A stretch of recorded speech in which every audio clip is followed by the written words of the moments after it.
चलिए आज का लेक्चर शुरू करते हैं। आज हम कंवर जनजाति के बारे में पढ़ने वाले हैं। कंवर जनजाति जैसे ही आप सुनते हैं आपके दिमाग में सबसे पहले क्या याद आता है? इनका पारंपरिक कार्य क्या होता है? ये सैनिक होते हैं, ठीक है। ये मुख्यतः सेना में जाने का कार्य करते हैं। तो इसको आप अच्छे से याद रखिए। कैसे याद रख सकते हैं? कंवर सा, ठीक है। मूवीज़ वगैरह में आप सुनते हैं ना कंवर सा, ऐसे करके ये आपको याद रहेगा। इनका जो निवास स्थल है, अभी हम मेनली जो उत्तर की जनजातियां हैं उनको पढ़ रहे हैं। तो इनका जो निवास स्थल है ये मेनली आप देखेंगे तो सरगुजा के अलावा रायगढ़, ठीक है, रायगढ़, उसके अलावा कोरबा, बिलासपुर, जांजगीर चांपा, ये यहाँ पर मुख्यतः निवास करते हैं, ठीक है। कोरबा के अलावा बिलासपुर एंड जांजगीर चांपा। उसके अलावा इनकी जो बोली होती है ये मुख्यतः क्या बोली बोलते हैं? तो ये सदरी बोली बोलते हैं। तो ये भी आप अच्छे से याद रखिएगा। नृत्य इनका कौन सा नृत्य है? ये बार नृत्य परफॉर्म करते हैं। बार नृत्य इनका बहुत महत्वपूर्ण नृत्य है। इसको आप ऐसे याद रखिएगा कि जैसे कंवर जनजाति वाले क्या करते हैं? सेना में जाते हैं। तो सेना में क्या होता है कि इनको बार बार जाना पड़ता है। एक बार आते हैं घर, फिर उसके बाद बार बार इनको युद्ध में जाना पड़ता है। तो ऐसे ही करके आप बार बार युद्ध में जाना पड़ता है, ऐसे याद रख सकते हैं। उसके अलावा इनके जो देवी देवता है ये सगरा खंड को मानते हैं। तो इसको आप कैसे याद रखेंगे? इसको आप ऐसे याद रख सकते हैं कि जैसे ये दुश्मनों को क्या करते हैं? टुकड़े टुकड़े कर देते हैं, खंड खंड में डिवाइड कर देते हैं। तो ऐसे करके आप इसको याद रख सकते हैं देवी देवताओं को।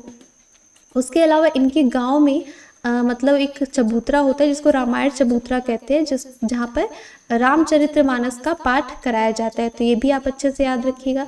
ये मेनली जो हिंदू के जितने भी देवी देवता हैं ये सभी को मतलब कि हिंदुओं के त्यौहार को मानते हैं, ठीक है। तो ये रामचरितमानस का यहाँ पर पाठ कराया जाता है। उसके अलावा इनकी जो उपजनजाति होती है ये राठिया, पैकरा, तंवर, इनकी यही उपजातियाँ हैं। उसके अलावा यहाँ पर इनका जो जातीय पंचायत का प्रमुख होता है उसको क्या कहते हैं? गौटिया कहा जाता है। तो ये भी आप अच्छे से याद रखिएगा।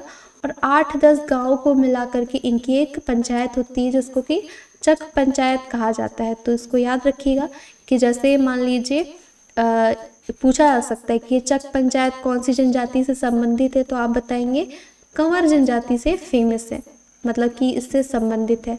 ऐसे करके आपको याद रखना है। उसके अलावा फिर यहाँ पर जो गहिरा गुरु हैं, आप जानते हैं काफ़ी फेमस है गहिरा गुरु। तो ये कौन सी जनजाति से बिलोंग करते हैं? तो ये कंवर जनजाति से ही बिलोंग करते हैं। ये भी आपको एग्ज़ाम में पूछा एक बार जा चुका है, ठीक है। 2019 ये PSC में पूछा जा चुका है कि गहिरा गुरु जो है वो कौन सी जनजाति से बिलोंग करते हैं? तो वो कंवर जनजाति से बिलोंग करते हैं। तो इतनी बातें आपको कंवर जनजाति के बारे में याद रखनी है। तो चलिए फटाफट से आज का क्वेश्चन ऑफ द डे मैं आपको देती हूँ, आप फटाफट से कमेंट में आंसर करेंगे। पहली चीज़ कि कंवर जनजाति वाले कौन सी बोली बोलते हैं, और उसके अलावा ये जो कंवर जनजाति वाले हैं इनके कौन से देवी देवता है, ये किसको मानते हैं, ठीक है। ये दोनों क्वेश्चन का आंसर आप कमेंट सेक्शन में दीजिए। इसके बाद जो नेक्स्ट लेक्चर आएगा उसमें हम खैरवार जनजाति के बारे में पढ़ेंगे, ठीक है। धन्यवाद आप सभी को।